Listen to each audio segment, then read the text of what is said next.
N'abansa sudde ne bangamba Umar Kakande tuyambe otukolere kono omukazi gwe bayita RITAH KAGWA. Umar Kakande agamba mbu azula amazima. Umar Kakande atugamba mbu azula amazima naye Umar Kakande ayina a lot of victims that are coming to me to report. Umar Kakande mutuukiridde ngenda balaga evidence zonna nga mugamba dize buli muntu yenna gwe yali agyeko ssente buli yali afeze. Umar Kakande talina muntu gwe yali akoledde kintu. Umar Kakande agamba mbu azula amazima ayina ekipeegi kye bakiyita zula amazima bw'akuzulira abaafa abakuloga abakuwala n'asimanyi abakusooza abakukola ki ababba amataka. Umar Kakande njagala obbabuulira amazima mufere. Ngenda balaga abantu bonna bazaafera bonna sibamanyi sibalabangako abaana bazze bankaabirira. RITAH tutaase ku Snapchat mutimbye buli wamu yonna buli wamu mutimbye ku Bloggers Association yonna muwadde fete tumanyi Umar Kakande simanyi lwaki afera abantu. Umar Kakande yennyini yatugamba mu interviews mbu yakolanga ekyo kikalondoozi yali producer kera n'atugamba byonna byali stage managed. Kati omuntu ng'oyo stage managinga ebintu omukwaso otya ssente empitirivu. Sina bingi ngenda kwogera. Ngenda kuteerako audio zino ze ngenda okukomentereza nazo. Katulabe nga tuyita mu bwangu olina abantu b'Ebungereza thank you so much. Omukyalo ono yaŋŋaanye okwogera amannya ge yabadde aŋŋaanye n'okulaga video audios okumuteekera audios zino naye nnyabo nkukakasa RITAH talina kyagenda kukola. Oyo ngenda mubasomeseza essomo ave ku bano bazaali babadde ng'avuma ne basirika babadi bulaka baavuma simanyi basenga simanyi bisemba oba byebisenga acid simanyi baani baavuma n'avuma buli muntu n'asesebula because yajja kukuvuma. Nze nkukakasa olunaku lw'olirinnya wano Uganda lw'olitegeera naye ne bonna abatolirinnya Uganda tolaba nti no omuntu tosobola kubeerawo nga bannayuganda wuli okitegeera nga David oyo omukyala bangambye no bw'abeera eri Bungereza kasasa ategeera waliwo omunnayuganda atalina mpapula amulimirira n'agenda n'amulopa ku poliisi ne bamudipotinga ne bamukomyawo kati ogenda koma kunze gwe simanyi waliwo omukyalo mulala bamuyita simanyi ayina amannya ge mbu naye yagambye mbu simanyi anoonya bamuyita agade simanyi yeeyita simanyi alaje wa kabaka manyi alaje wa kabaka. You may have pressed the wrong button. Atandikira mukadde bwo yagala kulaga bakuloga lwaki omwana wali bwatyo ngenda kuzuulira mpam olumala nga bablockinga bonna ngenda babalaga omu ku omu amaloboozi g'essente zonna receipts send wave money Western Union zonna bannange njagala obajjukira Umar Kakande mufere. RITAH sitera nnyo kubeera mu biyombo by'abakazi simanyi bino nga buli mwevuma ne bad black but I'm just here to teach you nti okuvaayo n'onoonyezwa ku muntu content, okuvaayo n'oyagala ositukire ku muntu, okuvaayo n'oyagala onyonoona erinnya ly'omuntu, okuvaayo because bakuwadde obusente kampuni zikusasudde olya ku misaayi gy'abaana n'oyagala ngenda kweyisa mu bulumi ng'omwana oli gwendaze obulumi bw'ayitamu omanye omuntu alumizibwa atya ng'aliko kyeyo kampuni zino z'osente z'olya nazo muliira omanye. Njagala okubajjukiza Umar tewabeerawo omuntu gwafera banaye enkooye emisango bulina kumbajjukiza maze kati omwezi mulamba Umar yes he will come out fight me with fake allegations. Nze mbasiibudde mujja sigala nezo audios. Umar tunayogera ddi muganda wange nga nkwetaaga nnyo ate nawulidde ne kasasiro gwe baayogeddeko. Nze oyo omukazi yambonyaabonya for 5 years mumanyi bulungi naye simusisinkanagako simanyi mulaba mu bifaananyi naye nze yanvuma okumala 5 good years ate nga nvuma lwa Bobi Wine kirabika ate akolera NRM be babloga ba NRM oyo omukazi takutiisatiisa ate n'ekirala mu programu yo gye mbadde mpuliriza omugamba tajja kwetonda oyo omwana muyaaye muzibu abonyaabonyeza bannayuganda bangi nnyo kuno azizzaayo bannayo era kasita kutegeera nti olina mpapula oyo RITAH KAGWA ng'akuzaayo oyo omwana Katonda watunze bwe tunayogera nja kukubulira RITAH KAGWA ate takutiisatiisa. She's nothing. Wano yeeragira ku line she's nothing. Mu balogo b'enkugamba abamu be simanyi n'oyo mwali yandogeramu. Omukazi ng'ayagala nnyo mbeere mukwano gwe nze sibyagala. Nze mpulira abantu oyo omukazi baamuvumaavuma dda ensi yonna yamukoowa omukazi oyo. Mulogo ate nno munnange era tukwatireko onooba otuwonyezza. Nze lwakuba kati siri ku Facebook right now naaliguzizaayo emboozi n'olaba yavuma nze naye nga simunyega abantu ne baamuvuma ng'era ne lukuluno bwe baamuvumye. Nalabye gundi naye teweesembereza olwo lunnabe luyinza okukulemerako myaka 5 nga luli ku nzi olwo olukazi.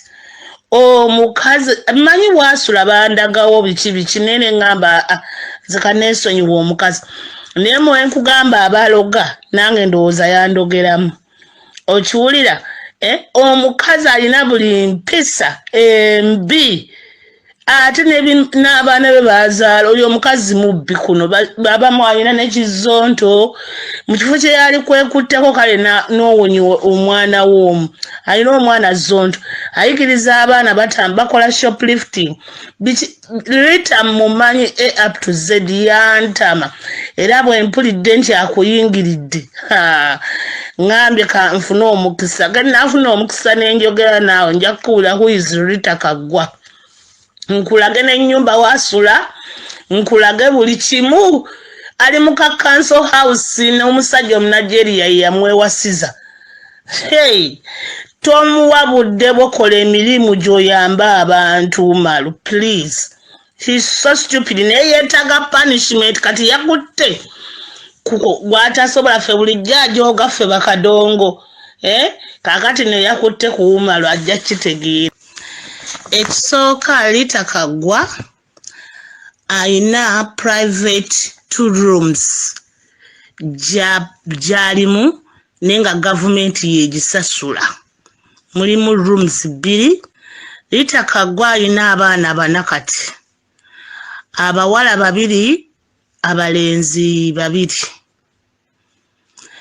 Abalenzi 2 buli omu n'ekitaawe omu w'oyo omusajja yali presenter ku radio yanirisa 2 something like that omulala w'Abanigeria naye tamanyiddwa kati omwana ono atamanyiddwa kitaawe ye zonto gwe nabadde nkunnyonnyolako wano edda kati yamusiba omusajja mu kyoli bamuyita Eriba ye musajja eyamuleeta mu London.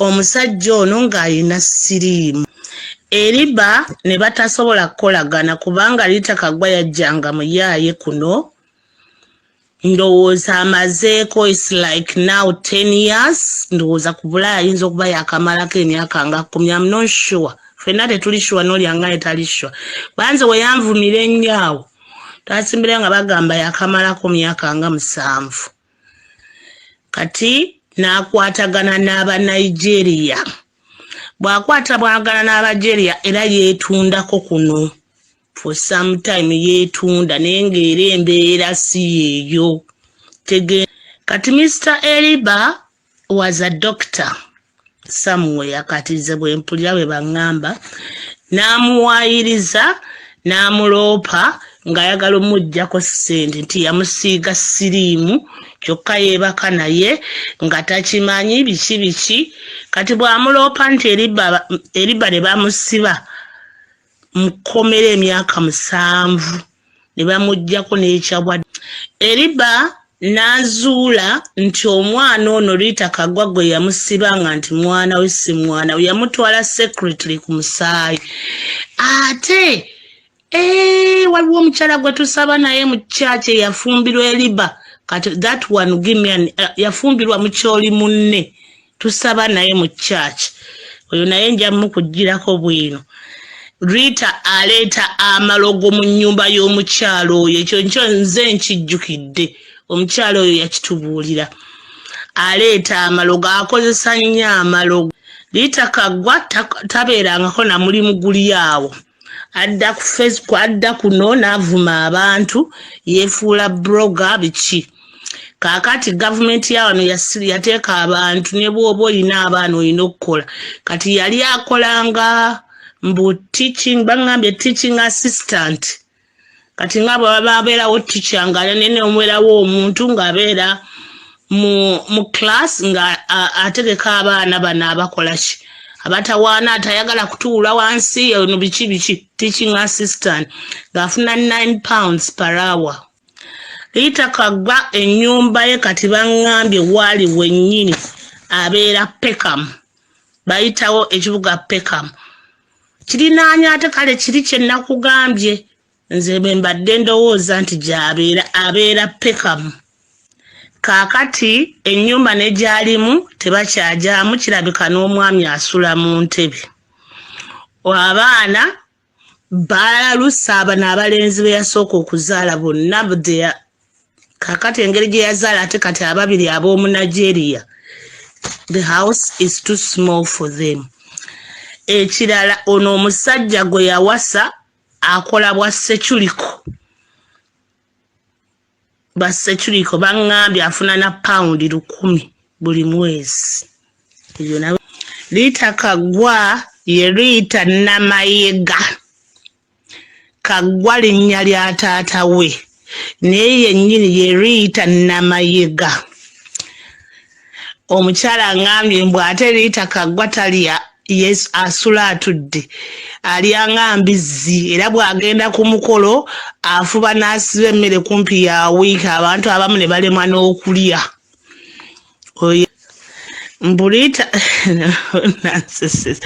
RITAH KAGWA bino byakugaa nti mufere first class era nazzeemu n'aŋŋamba n'ekigambo naye nze nali nakiwulira dda mala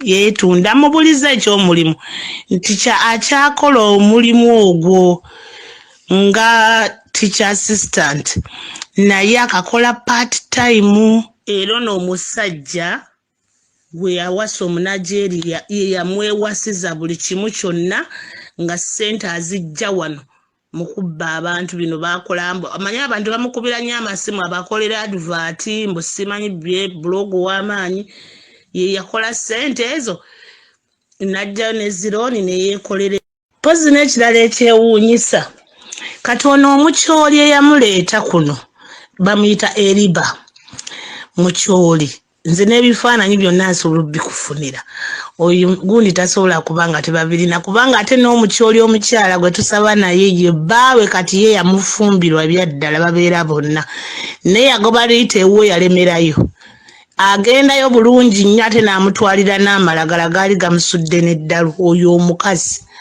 naye Eriba yagenda e Uganda ng'anoonya omukyalo ow'okuwasa n'afugwa ku muyaayo ogwo n'agwanjula ewaabwe ne bamwanjula n'amuwasa embaga byonna byaliwo naye engeri ete gye yaloopamu omusajja mbu omusajja yamukwata mbu ate n'amusiiga n'essiriimu biki sibitegeere engeri gye babyogeramu beewuunyisa omukazi muyaayo oyo. All me, I've been on the internet over 10 years. I've never cheated, extorted, or done anything dubious. I'm going to continue exposing every other person that's doing that. Ngafera abana, especially bakadama, sente z'abana zigenda, abana bonna bafeze bakadama, banange wumalu, kakande, however much you create things against me, I'm going to expose you. Nze nkozesa receipts, sente zonna zigenda ku account yo. Amalobozi go gennyini ngowooza. Oba tebinnabakola birinde omwaka mulamba nga tebinnabakola. Lwaki tugamba abantu nti no weeyiya? Lwaki tugamba abantu noli ku mayiyirizo?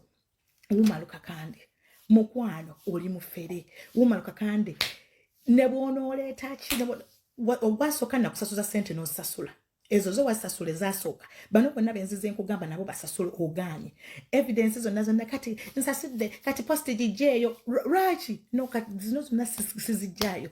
Umalu kakande lekera okufera abantu. Oli musajja mukulu.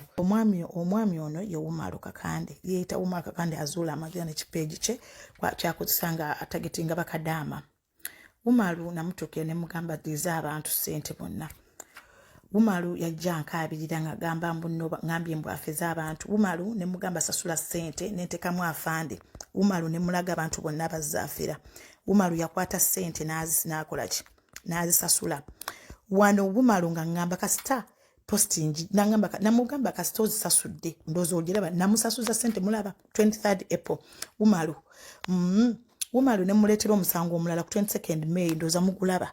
Hi dear, how are you? I hope you're doing fine. Munnange Umaru Kakande yanfera kati eyo namba ogiraba zino zonna simanyi ogiraba ne mbasaba evidence nzo omuntu asaba evidence look as the dates evidence zizo ogiraba baziwooko onoreste nakagwa nsubuga yamusasula yiye namba ye Mugani n'abantu abandoga abansiranya abakola biki ezo notes zonna ngenda zibawa bamuweereza ssente ziizo n'alya ssente z'abantu nazimuweereza January nga 9 era ye namba ebeera ku screen ye ku TV gyakozesa ku WhatsApp era gyakugamba oweerezeeko ssente era kati kuliko ne profile picture yeriko eyiye ezowulira kati ne kinziramu nga kigamba okay thanks I'll see her tomorrow. Rita, I'm gonna respect you so much but trust me I'm not going to refund anything. I've struggled with that woman's problem bichi ne muwakesi endala.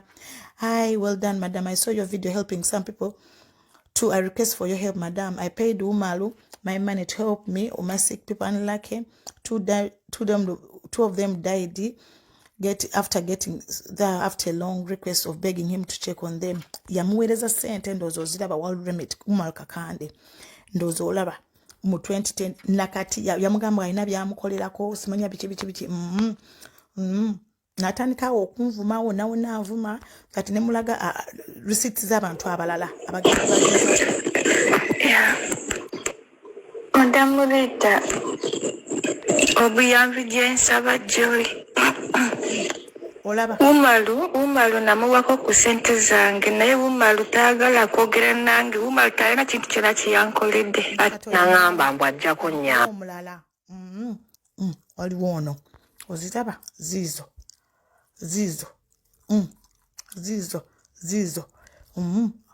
uzo I'm on your issue always mbuki abagamba je baliko sevens nalo omunange matwins embeera mbi. I'm on working on them bwatyo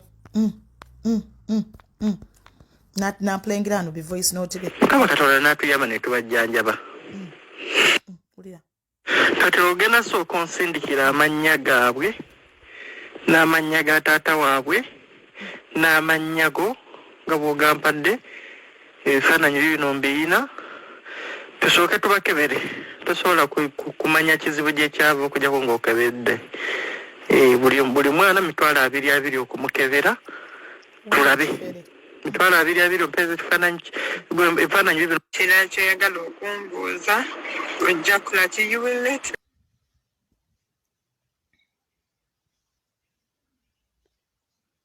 Banange yenze Umaru Kakande mwennyini nyini simanyi obadde oyagala nkuyambe ntya naye yenze Umaru Kakande mwennyini nyini simanyi n'ekirala oba yugwe mwami Umaru kubanga ennamba njijja wano ku YouTube so kati kandabe we naafuna obudde ndaye bwe nja okusindika ssente ku Western Union onkole ki onzutuse ensonga onkolera ensonga yange nyabo funa ssente akakadde kamu wonaazifuna n'osindikira ngenda kukola. That's as simple as that. Bwe bw'owulira nga kikunyiga I'm sorry you can get someone else. Naye sina budde bwakumala. Today I talk to you through the phone. Tomorrow I talk with you on the phone. The other day I talk with you on the phone when we are discussing the same issue. Obwo budde sibwina nina abantu bangi ab'okwogera. Sisobola keeping on today tomorrow the other day. Mama Umaru gye baleko ssebo kakati essente nzisindise odda ku layini mbuulira kwano nkyali mu field nja kuba nkunnyonnyola nga maze okufuna se kale kansubira amannya gange wagawandiise bulungi nsindikira akapapula ako nsindikira receipt eyo gye bakuwa eyo wendi network sinungi naye mbadde nkugamba nsindikira akapapula ako anti nina genda mu banka kapapula ako receipt nina ogenda mu banka sizajja zijjirayo ku simu ati .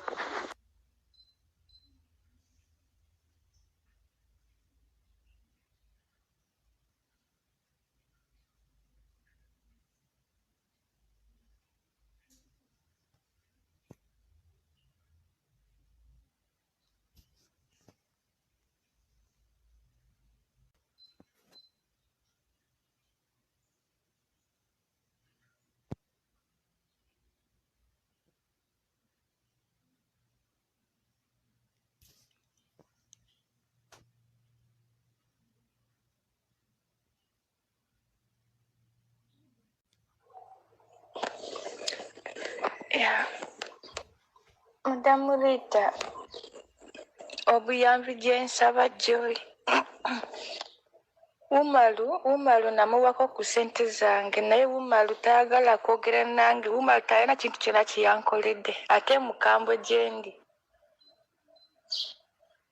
Naye ku WhatsApp wadde muweereza message mukola kintu kyonna Umaru tanziramu. Okuva yatwala ssente zange takola ki? Tayagala kwogera nange.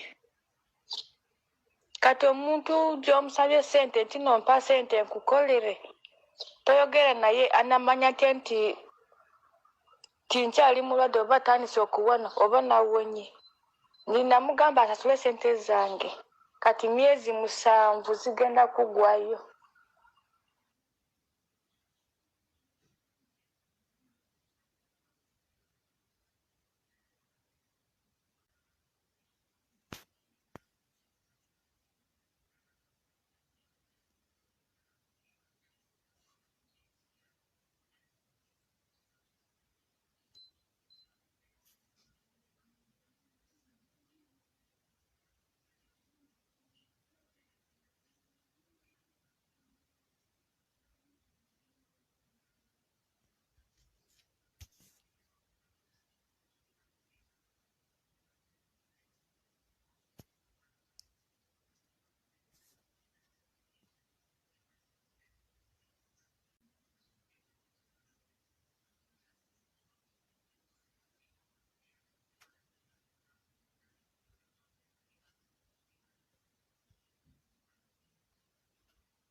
Tebakwogeddeko ebibi n'ebirungi.